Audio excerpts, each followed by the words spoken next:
கிறிஸ்துவில் அன்பான சகோதர சகோதரிகளே, இயேசுவின் நாமத்தினால இந்த நாளை காண கொடுத்த கர்த்தருக்கு நன்றி செலுத்தி, இந்த லார்ட் லிசன் சேனலை சகோதரிகள்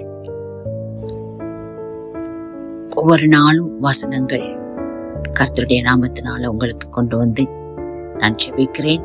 இந்த லார்ட் லிசன் சேனலை சகோதரிகள் உங்கள் சேனலில் உங்களுடைய விண்ணப்பங்களையும் உங்களுடைய சாட்சிகளையும் எங்களுக்கு கொடுத்து இந்த ஊழியத்தை ஊக்குவிக்கும்படி, இதை மற்றவர்களுக்கு அனுப்பி இந்த ஊழியத்தை ஆசீர்வதிக்கும்படி இயேசுவின் நாமத்தினாலே கேட்டுக்கொள்வதோடு, இந்த நாளிலும் கூட இந்த வசனத்தை அனுப்பி கர்த்தர் நம்மை குணப்படுத்துவாராக, பலப்படுத்துவாராக.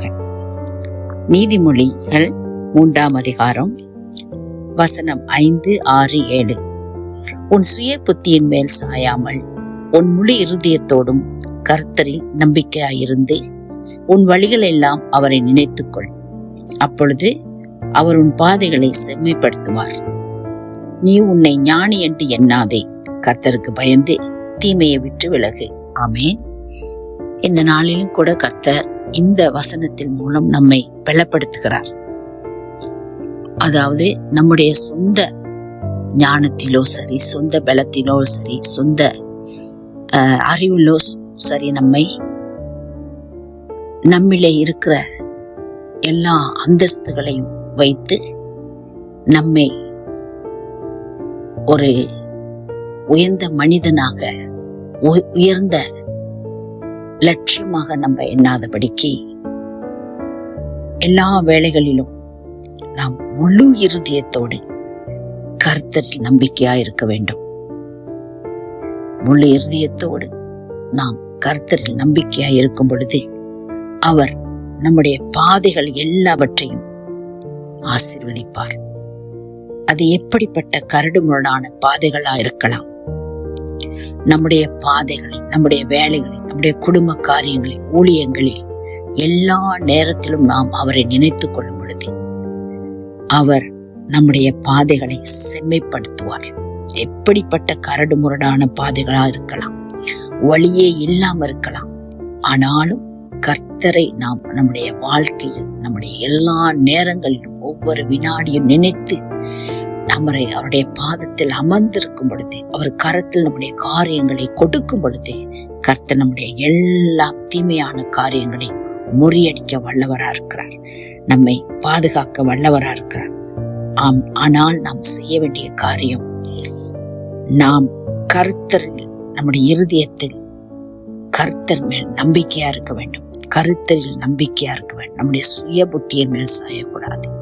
என்ன நமக்கு தகுதி இருந்தாலும், எப்படிப்பட்ட உலகத்தை அசைக்கத்தக்க எந்த விதமும் அப்படிப்பட்ட ஞானம், அறிவு இருந்தாலும் நம்மை பெருமைப்படுத்திக் கொள்ளாதபடிக்கு கர்த்தர் மேல் நம்பிக்கையா இருக்க வேண்டும். நம்மை ஒரு ஞானி என்று எல்லாம் எனக்கு தெரியும், நான் எந்த காரியத்தை செய்ய போனாலும், எனக்கு எல்லாம் முடிந்தாலும், எனக்கு எல்லா ஆசீர்வாதங்கள் இருந்தாலும், நம்மை ஒரு பொருட்டாக எண்ணாதபடிக்கு கர்த்தரில் நம்பிக்கையாய் இருந்து நம்முடைய ஆஸ்தி அந்தஸ்துகள் எல்லாவற்றிலும் பின்பாக வைத்துவிட்டு கர்த்தரை முன்பாக வைத்து நாம் நடக்கும் பொழுது கர்த்தர் நம்மை இன்னும் மென்மேலும் ஆசீர்வதிக்க வல்லவரா இருக்கிறார். ஆகவே கர்த்தருக்கு பயந்து, கர்த்தராகிய இயேசுடைய வார்த்தைக்கு பயந்து, அவருக்கு நடுங்கி நாம் பயந்து தீமையை விட்டு விலக வேண்டும். நன்மை செய்வதில், அவருடைய வசனத்தை விதைப்பதில், அவருடைய காரியங்களை செய்வதில் நாம் முன்னோக்கி சென்று தீமையை விட்டு அகண்டு போக கர்த்தர் உதவி செய்வாராக. நாம் ஜெபிப்போமா? ஆண்டவரே, இந்த வார்த்தைக்கு மக்கள் நன்றி செலுத்துகிறோம். இந்த வார்த்தை எங்களை புடம்பிடும்படி நாங்கள் ஜெபிக்கிறோம். எங்களுடைய சுய புத்தி மேல், எங்களுடைய சுய சிந்தையின் மேல் நாங்கள் கவனம் கொள்ளாதபடி வேத வசனத்தில், தேவனுடைய காரியத்தில், தேவனுடைய பலிபீடத்தில் இருக்கிற அந்த ஆசீர்வாதங்களை பெற்றுக்கொள்ள கர்த்தருக்கு பயந்து, கர்த்தருடைய வசனத்துக்கு கீழ்ப்படிந்து நாங்க வாழ எங்களுக்கு உதவி செய்யுங்க ஆண்டவரே. எங்களுக்கு என்ன ஆஸ்திகள், அந்தஸ்துகள், வசதிகள் இருந்தாலும் எல்லாவற்றையும் நாங்கள் பின்பாக வைத்து கர்த்தரை முன்பாக வைத்து உமக்கு பயந்து நடக்க எங்களுக்கு கற்றுக் கொடுங்க ஆண்டவரே. எங்கள் பிள்ளைகளுக்கு கற்றுக் கொடுங்க ஆண்டவரே. அப்பா, ஒருவேளை ஆண்டவரே நாங்க வழிவிலகி இருக்கலாம், பிள்ளைகள் வழிவிலகி இருக்கலாம், ஊழியத்தை விட்டு வழிவிலகி இருக்கலாம், எங்கள் சொந்த முயற்சியில ஓடி சோர்வடைந்து இருக்கிறான். எப்படியா இருந்தாலும் ஆண்டவரே, எங்களை கர்த்தர் உம்முடைய வழிக்கு இழுத்துச் செல்லும்படி ஜெபிக்கிறேன். எங்கள் கரங்களை தாங்கி, எங்கள் பிள்ளைகள் கரங்களை தாங்கி நடத்தும்படி ஜெபிக்கிறோம் அப்பா. ஆண்டவரே, இன்னும் 3 நாட்கள் தான் இந்த வருடத்தை முடிக்க இருக்கிறோம் ஆண்டவரே. இந்த வருடத்தில் நாங்கள் எப்படியான புது வருடத்தை நாங்கள் ஆரம்பிக்க போகிறோம்? கர்த்தருடைய உடன்படிக்கை, கர்த்தருடைய வேதத்தில் சாய்ந்திருக்கிறவர்களாக எங்களை மாற்றுங்க ஆண்டவரே. ஆண்டவர், இந்த வருடம் முழுவதும் எங்களுக்கு நீர் செய்த நன்மைகளுக்கு நன்றி ஆண்டவரே. இந்த வசனத்தை கேட்டுக்கொண்டிருக்கிற அன்பான சகோதர சகோதரிகளுக்கு கர்த்தர் இந்த வருடம் முழுவதும் செய்த நன்மைகளுக்காக நன்றி செலுத்தி ஆண்டவர், இந்த வசனத்தின்படி ஆண்டவர் பிறக்கிற அந்த 2026 கர்த்தரை தேடுகிற பிள்ளைகளாக, கர்த்தருக்கு பயந்து அவருடைய வார்த்தையை கேட்டு கர்த்தருக்கு நடுங்கி அவருடைய கரத்திலே எங்களை தாழ்த்தி ஆண்டவரை எல்லா காரியங்களையும் கொண்டு செல்ல புது வருடம் எங்களுக்கு ஒரு பாதுகாப்புள்ள வருடமாக இருக்க வேண்டும் ஆண்டவரே.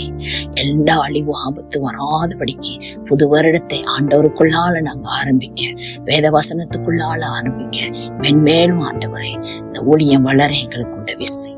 வசனத்தை கேட்கிற ஒவ்வொரு உடைய பிள்ளைகளை கர்த்தர் நிறைவா ஆசீர்வதிக்கும்படி ஜெபிக்கிறோம். இயேசுவின் நாமத்தில் அந்த நாள் முழுவதும் பிள்ளைகளை அன்பாக அரவணைத்துக் கொள்ளுங்க ஆண்டவரே. காரியங்களை எல்லாம் வெளிப்படுத்துங்க ஆண்டவரே. எந்த தீங்கு நெருங்காதபடி, தீங்கு துக்கப்படுத்தாதபடி ஒவ்வொரு குடும்பங்களையும் கர்த்தர் பாதுகாருங்க. இயேசுவின் நாமத்தில் ஒப்படைக்கிறோம் நல்ல பிதாவே, ஆமென்.